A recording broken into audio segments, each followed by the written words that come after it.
So essentially, here's the take-home message here. I know it's pretty heady stuff, but I know you guys are brilliant and you can get this. In order for your body to excrete estrogen and anything that looks like estrogen, pesticides, herbicides, plasticizers, BPA, all that other stuff, birth control pills, you name it, the body has to go through each one of those steps. It's got to wrap it in a red, a green, or a blue wrapper, and we want a lot of green.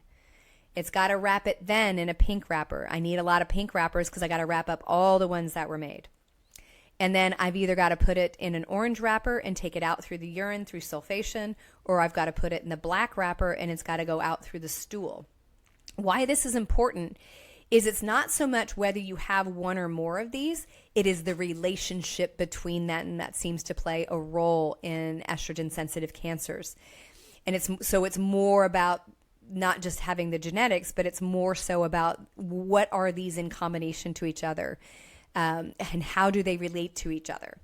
So the breast cancer risk, particularly, which is where a lot of the research, but even endometrial cancer, has shown that the way our body metabolizes estrogen, right, how we get it through that process of the different colored wrappers is not just about how much estrogen we have, but how our body deals with it, how it gets it out.